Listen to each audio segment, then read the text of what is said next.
I see a lot of you have been asking this common question. How do I get promoted in my job? How do I grow in my career? So for that, I have a very simple tool that you can use, but yet it is a very powerful tool. If you can start using this tool to analyze and to start using it effectively, then you can get promoted and also grow in your career. So what is that tool called? It is called SWOT. Strength, weakness, opportunities, and threats. How do you use this simple tool? Number one, first of all, understand your strengths. Understand what are your strengths. Write down all the skills. List down all the skills that you have and start rating yourself. Like from 1 to 10, what is your rating on that skill? How strong are you in that particular skill? Then knowledge. What kind of knowledge do you have? You might have acquired knowledge through books. You might have acquired knowledge through your work experience. You might have acquired knowledge through trainings, through coaches, mentors, whatever means. You need to see what kind of knowledge do you have and what kind of expertise do you have. What is your expertise area? Which skills are you expertise at? What are the things that you can do best? And what do you do well? What do you do really well?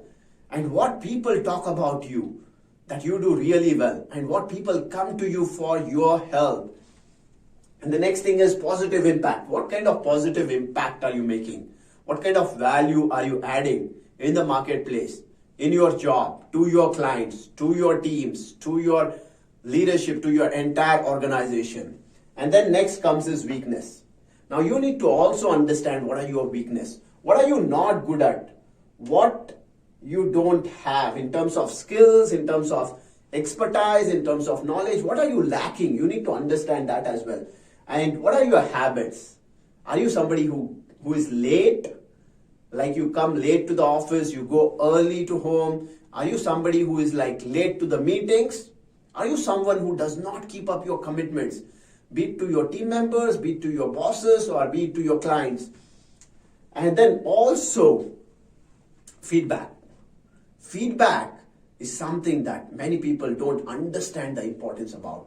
If you need to know about your weakness, you need to ask constantly for feedback from your teams, from your managers, from your clients, so that you can start improving on your things that you are not good at. Then comes opportunities. Now a lot of them tell me, Fatah, I was not able to grow. Like somebody else came from outside the company and became a manager. Somebody else who was sitting in the other team came and then took over from me and became a team lead, right? Because people don't understand the opportunities that are there. So you need to know the opportunities that are available. So what are the opportunities that you can see? Like what are the changes in the team that are happening? If there are any changes in the team that are happening, know that it's an opportunity for you. Like if your manager is getting promoted to the next level, then this might be an opportunity for you to get promoted and become that manager. And if somebody is moving out from your team, and if that is an opportunity for you to grow, yes, right? And changes in the team. What are the changes? You need to understand all those changes that are happening. Innovation. What innovation can you do? What kind of innovation can you do? And what kind of things can you automate? Today, a lot of things people do like manually, day-to-day tasks, regular activities, which we know very well, right? And can you automate that? Can you automate something that the internal team is doing? Can you automate something that your client is doing, which is wasting their time and money? New initiatives. Can you take up new initiatives? People tell me, Fatah, in my appraisals, my bosses were asking me like, what kind of initiatives have you taken?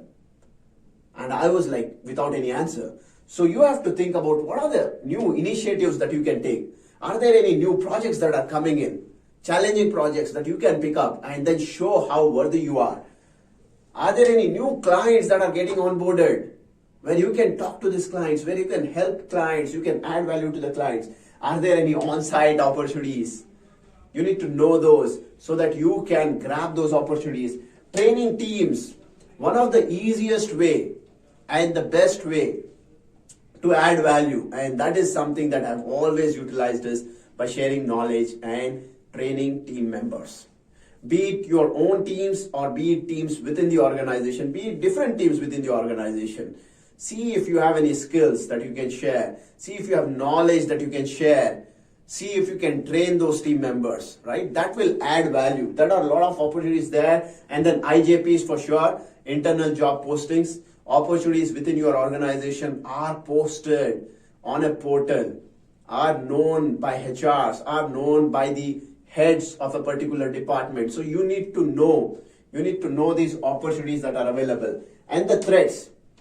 Especially in the IT industry, there are a lot of threats with the technology changing so fast, so rapidly, right? A lot of things coming up and some technologies becoming redundant, some work which actually is getting automated. So you need to know, are you working on the skills that can be replaced? Are you working on something that can be automated? Right? Are you actually working in teams which are going to be ramped down? Right? You need to know how many teams, like, is there any team, is your team is getting ramped down, or is there any other team where they are downsizing, where they are removing people? You need to know these are the threats, right? And bad boss is a threat. You need to know if you have any bad boss who is not actually thinking that you are a value add in your team. If you have wrong teams, if you are in a wrong team which is not motivated, team which is negative, team which does not want to grow and does not allow you to grow.